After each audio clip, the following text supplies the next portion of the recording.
If you're using your privilege in the right way to help those who don't have it, that's the key. That's what allyship is. I don't think you're a true ally unless you're tackling elements of the system.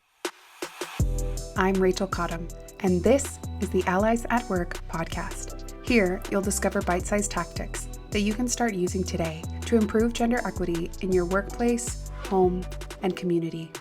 In today's episode, you'll hear from two experts in diversity, equity, and inclusion, sometimes abbreviated to DEI, who care about the impact of language. Velshay Stokes is a DEI practitioner who felt called to the work because of the many identities she holds. Daniele Fiandaca, on the other hand, represents more privileged identities, so he founded a consulting company to help men like him better understand the challenges women face in business. Velshay and Daniele will break down the vocabulary of allyship, defining things as they are. When we use accurate language, we are able to remove the emotional baggage from words, let go of any defensiveness, and start finding creative solutions instead. At the end of this episode, I'll share an allyship micro action with you, something you can start doing right away. Today's allyship action: count by identity. Let's get into it. Feminism, patriarchy, fragility, privilege. Are you shuffling in your seat? Many of the words that we use in DEI have become loaded with negative connotations. Maybe just hearing them caused you to put up your walls and think about skipping this episode. I'll tell you right now, the work of allyship is not comfy cozy. Instead, I'd invite you to sit with this discomfort and think about why these words have a negative connotation for you. Oftentimes, our defensiveness around language is bred from misunderstanding or politics. But these are just words, aren't they? As we strive to be better allies at work, it's important that we understand the language we use. Velshay Stokes is an experienced DEI practitioner and an incredibly authentic human. Velshay and I teach an allyship workshop together where she clarifies many of the terms you might have heard thrown around or even weaponized. The following clip comes from one of these workshops where she shares important definitions.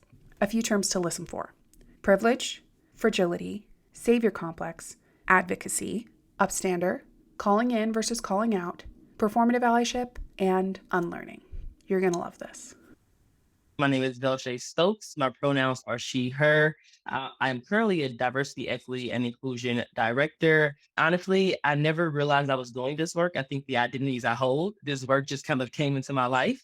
And I realized, oh, there's actually a job for this. Oh, this is actually something that's needed in companies. So I think just being the person I am, having the lived experiences, the work experiences, the academic experiences, I've always been kind of the advocate.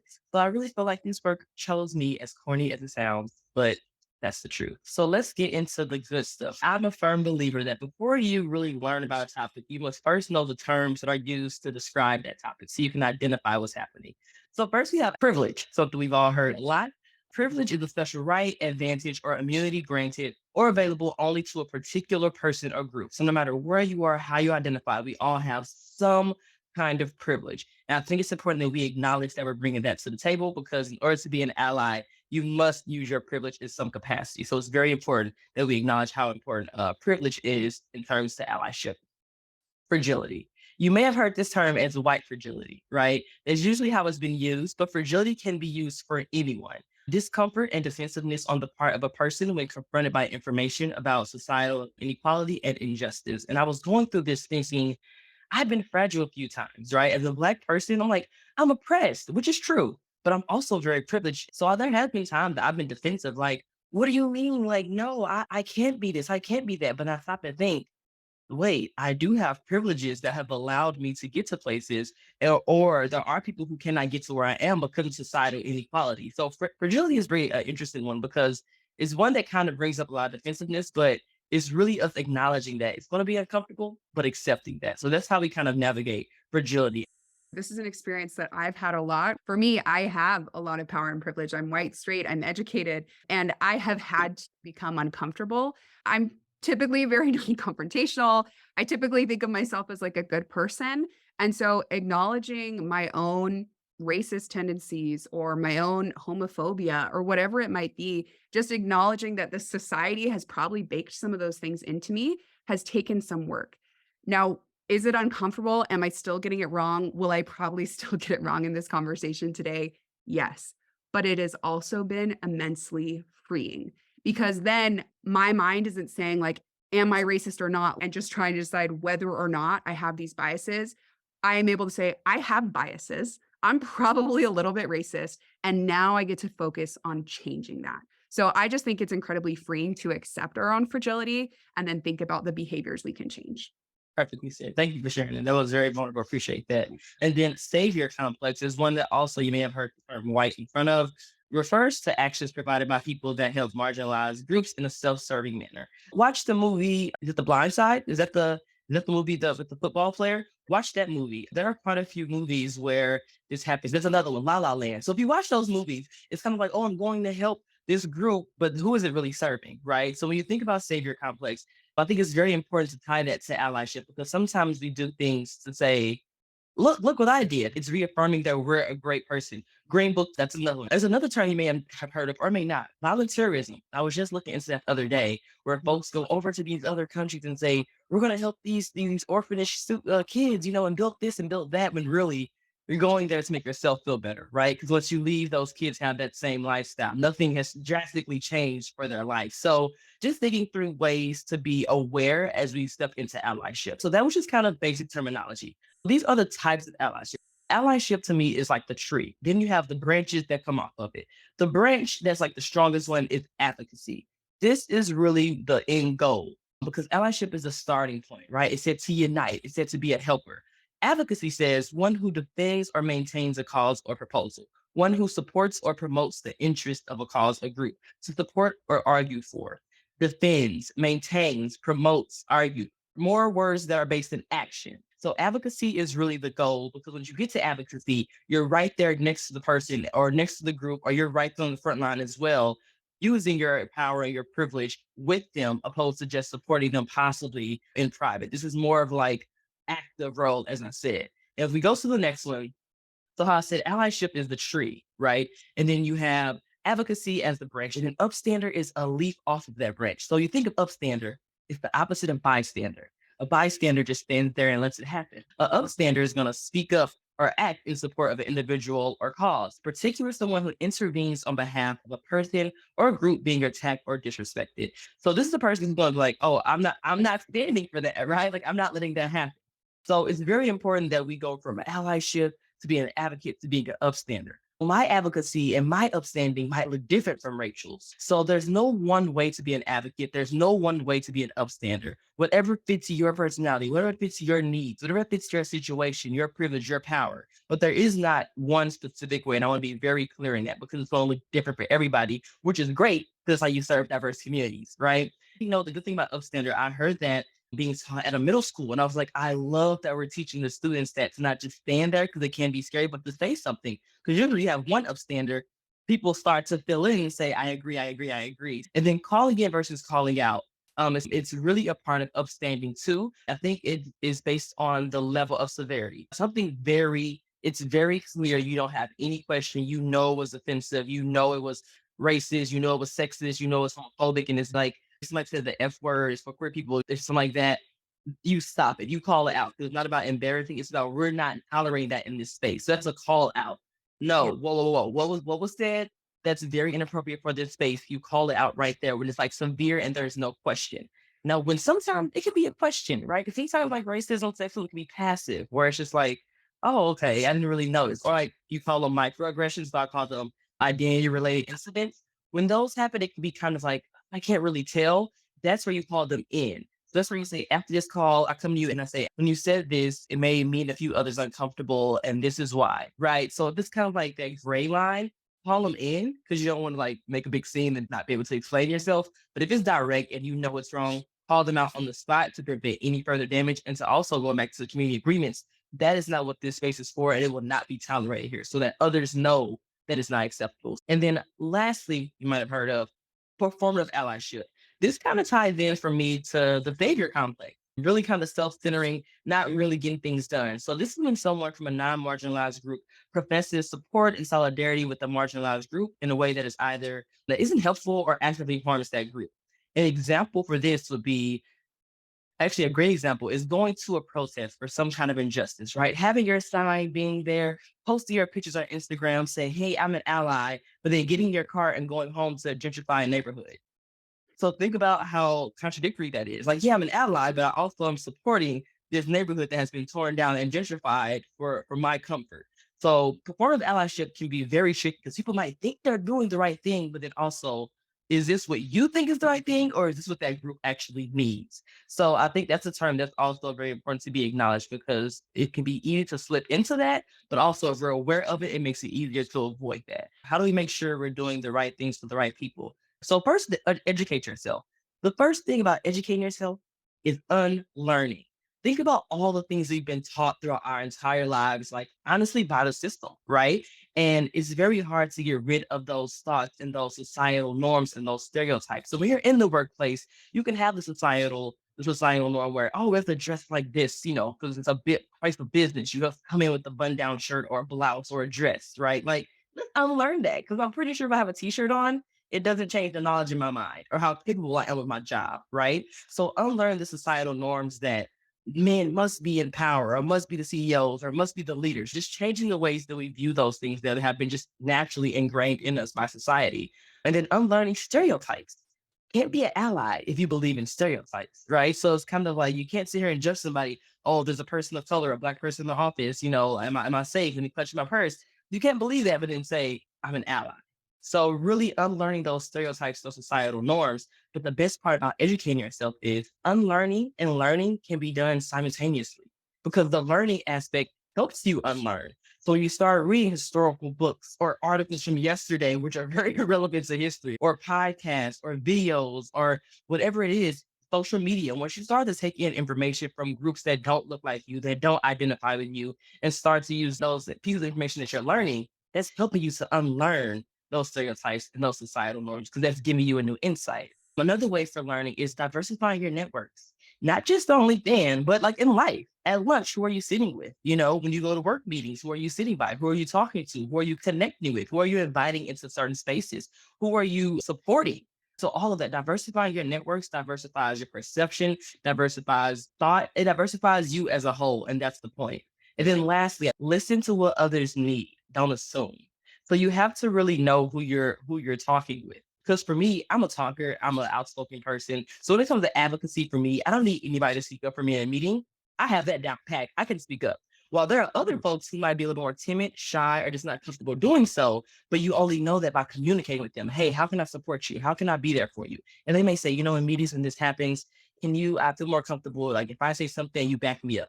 I've had that happen before. So ask people what they need and don't just assume because sometimes you can give them the wrong things or things that aren't quite beneficial to them, but may seem that way to you. So that's the first side of where to begin as an ally. For me, the unlearning and learning process was really uncomfortable. And it's really a growth part of my life, even just starting from gender equity, which for me was kind of like entry level one into allyship.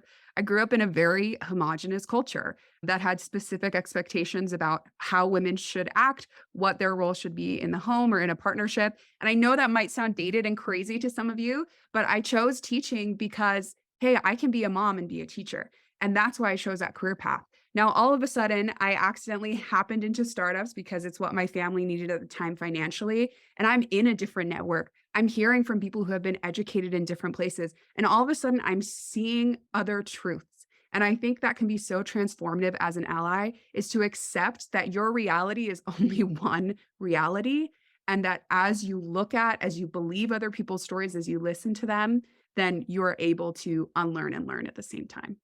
And then so recognize that privilege is power. Like I say, privilege can be kind of a funky word sometimes. We'll get a little nervous around privilege. And privilege isn't a bad thing, right? Like it's not like bad. We all have it in some capacity. But let's talk about what privilege isn't.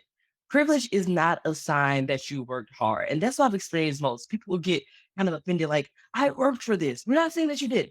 We're not saying that you did.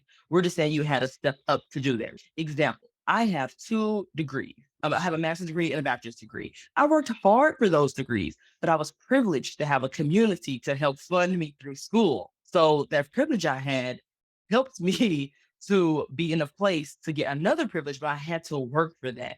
So it's not that, oh, you got these degrees just because your family funded it. No, I had to do the assignments. I had to do those papers myself, but I had the privilege, the stepping stone to be able to even have access to further education. So it's not a sign that you haven't worked hard.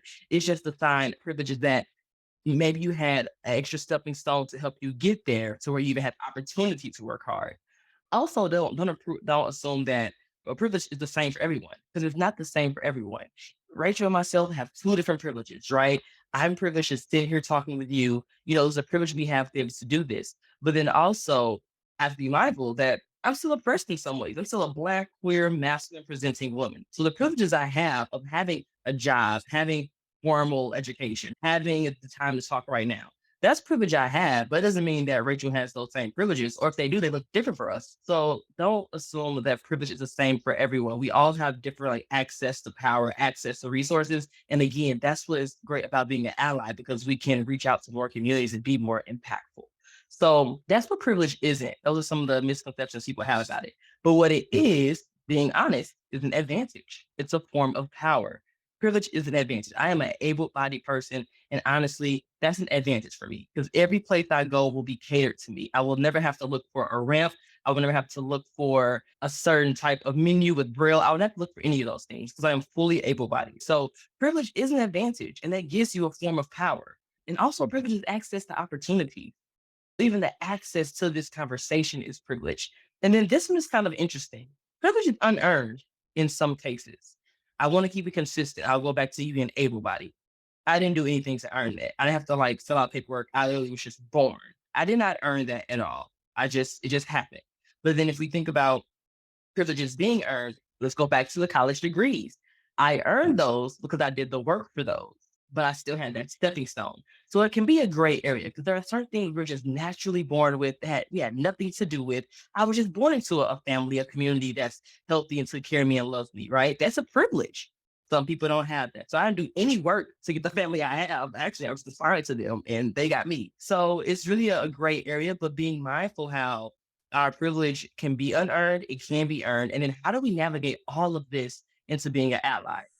I don't know if you've heard of the idea that privilege is the lowest difficulty setting on a video game, but for a straight white male, they are playing on easy mode. Okay. So the non-player characters they're interacting with, they're going to help them. They're going to be able to level up easier and they can win, right? They can also lose, but they are playing on easy mode. Now, all of a sudden, when you move further away from this center of privilege or power, it's just a little bit harder. I love what you said there. That's actually a very interesting way to view it. And there's so many ways to view it. We're like, oh, that makes sense, right? So I love that. Something big for me was I was realizing I don't have to hate my privileges. I can use it to help others. And that's it. People feel guilty for being privileged. And that was me. I feel guilty. It's not my fault. I have to go to college without move. It's like, wait, no. Since I did these things, I have more power. How can I reach back and make sure those folks who didn't have that can get to where I am or wherever they want to be? So privilege, folks usually feel guilty about it. But it's no, if you're using your privilege in the right way to help those who don't have it, that's the key. That's what allyship is. At this point in the workshop, Velshay and I showed our audience a visual aid called the Wheel of Privilege. I introduced this tool in the first episode, but if you didn't have a chance to Google it then, feel free to do so now. This Wheel of Privilege, or Wheel of Power, helps us to name the advantages we've experienced in life, both those that we have earned and those we were born with. Each segment of the wheel breaks down a unique identity, like gender, skin color, ability, education, or sexuality. Identities near the center of the circle are closest to power and privilege. In the wheel we're looking at, this ring is green. Move further from power, and you're in the yellow ring. Move all the way to the edge of the circle, in the gray ring, and you'll see identities that tend to be marginalized or experience less power and influence. As an example, one segment of the wheel is labeled ability. So able-bodied folks are at the center of the circle in the green, meaning that they have the most power and privilege. People with some disability are a little further from the center of power in the yellow ring, and individuals with significant disability are marginalized all the way at the edge of the circle in the gray. Both Velshay and I will talk through where we fit on this wheel, and I'd recommend you try it too. It can be an eye-opening experience. this was something that I saw for the first time, and I was looking at it like, whoa, where do I fall? And I was like, hey, I'm very like, the closer you are to power, the more privilege you have. Like, I'm a citizen, I'm like an able body, then I'll start saying, okay, I'm not too slim. I don't think I'm rich. And I'll start realizing that my identity start falling in with, okay, like cisgender woman. Now I start seeing darker skin color. So it's just very interesting to look and see like, where do I fall in this? And it goes back to how we all have some kind of privilege, whether some have more than others, but we all have some capacity. So I think it's great for like visual learners to like just really digest.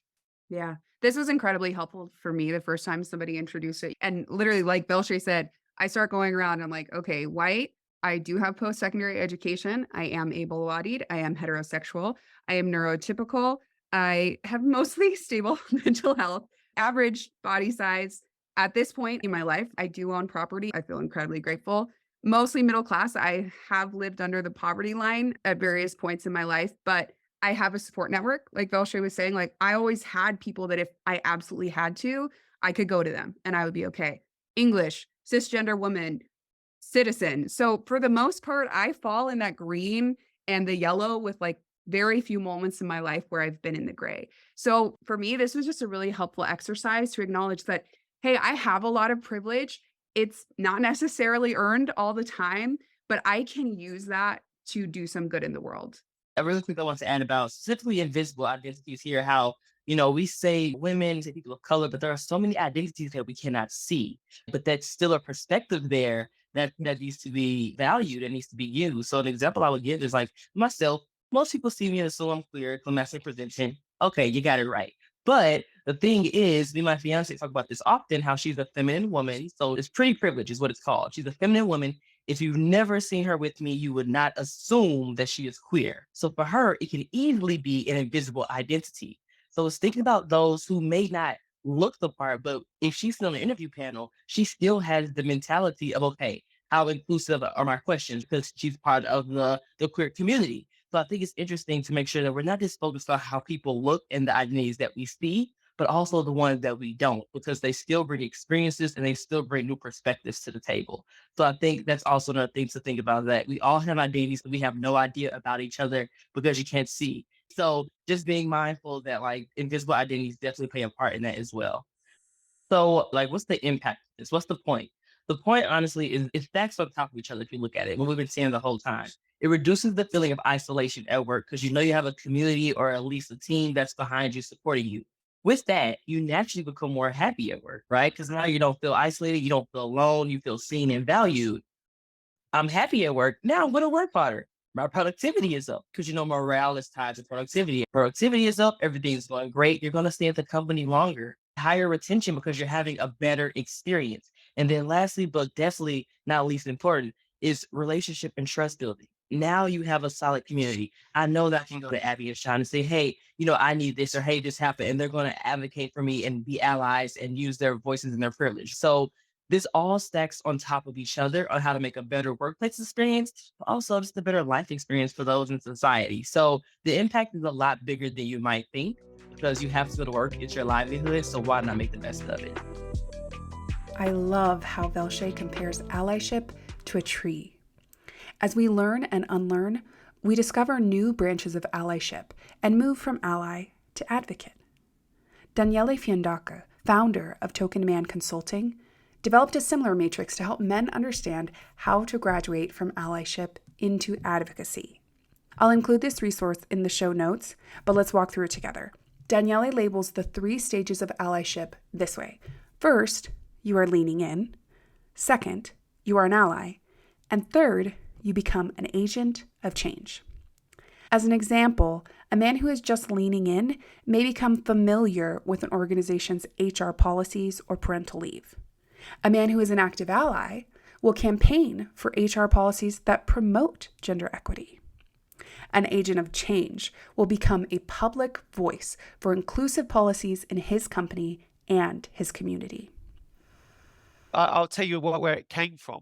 We did the men leading in research, and what we found is those men that put themselves forward and leading in, quite a few of them from our perspective were doing what we'd call the bare minimum. And so they were really sitting there thinking they were being better allies, whereas in our mind, they were just doing what I'd call the bare minimum of being a good manager, a good leader. And we didn't want to judge them for that. So we created what I'd call the bare minimums, the leading in.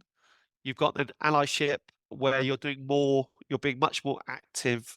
You are creating a difference for people. And actually, you're creating a difference for people at a interpersonal level. And then agents of change is really someone that's doing something at a systemic level. So it's changing the system. So it's actually impacting everyone. And to a certain extent, if you look at allyship, you do have to look at elements of the system. I don't think you're a true ally unless you're tackling elements of the system. I've got a piece of art that says, let me know the rules so I can ignore them. And actually change has to happen from actually doing things differently. And sometimes they won't be a standardized rule or part of the process, because actually the process that we exist within currently are biased to someone that looks like me or has experiences like me as a white, straight, neurotypical man with that disability. Mm.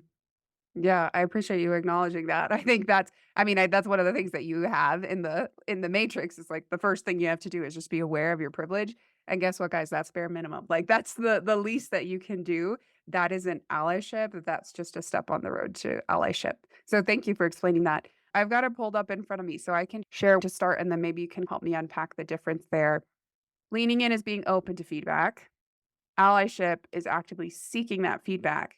And then agents of change are establishing a diverse circle of advisors. So they are actively out there creating a circle of advisors to help them be better allies. So do you want to talk me through that example and why you think those distinctions are significant? Well, I think firstly, listening to feedback, the challenge you've got and what happens when you get bad news or bad feedback, you get very defensive. And once you get defensive, you can't work through what you're doing forward. So the first thing is listening to feedback. A very good example, if someone tells you you've made them feel uncomfortable, you've made them feel uncomfortable. Doesn't matter what your intent was, that's the impact. So you've just got to go, okay, I hear you, I made you feel uncomfortable, I apologize. And actually, as opposed to what happens usually is a lot of people will defend. So one is the listening, and it's active listening. So the best way someone's described that to me as is it's listening to understand rather than listening to work out what you say next. I trained to become a coach 2 years ago, and my favorite thing in the world now is silence. Mm. It's just so powerful. So for me, just understanding that, but also you have to recognize that actually how historically marginalized groups, and I do count women within the workplace, because workplaces are very tend to be very masculine. It's not always psychologically safe to speak up. It can be very uncomfortable to tell your boss that they're doing stuff. They have previous experience of actually consequences as a result of giving feedback. They would probably in a previous role have given feedback to someone, and all of a sudden they're not being promoted. They're scared to do it. So that's why allyship is recognizing that, understanding that, and going to seek that feedback, going to ask someone. I think having that kind of group and that committee is again looking at a systemic level. How can you do things differently? So I'll give you a good example. One of the first ever hacks I got out of a workshop, actually with Coca-Cola Europe Pacific partners, is they recognized their board wasn't diverse enough. And so what they did is they didn't create a set of advisors in that particular sense, but they did create a shadow board, which they called Springboard, that everyone on the senior leadership team on the board had to nominate someone different in their team. So by definition, if you can think about it, if the board was mainly white, straight, neurotypical men without disabilities, the people on that springboard look completely different to them. So all of a sudden they will be being given a completely different viewpoint on subjects. They were being shown a different lens. And I think that's what that third one does, is how can you actually make sure that there's a different lens looking at your business? I love that. I think that's great. Anything else you would want to add to that? One thing I would say is this matrix isn't mutually exclusive. I do think it's maybe looking too much through the lens of gender. Sure. And I think we have to make sure everything is intersectional. Our job is to build on this matrix to make sure that we are looking at how you can be better allies to your Black employees, how you can be better allies to your disabled employees, etc., etc. I appreciate Daniele's call to be more intersectional. As I've shared before, allyship transcends gender, though even the gender spectrum is infinite and beautiful.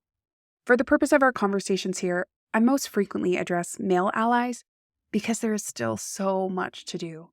But my hope is that the allyship principles, language, and tactics we discuss can be applied across identities.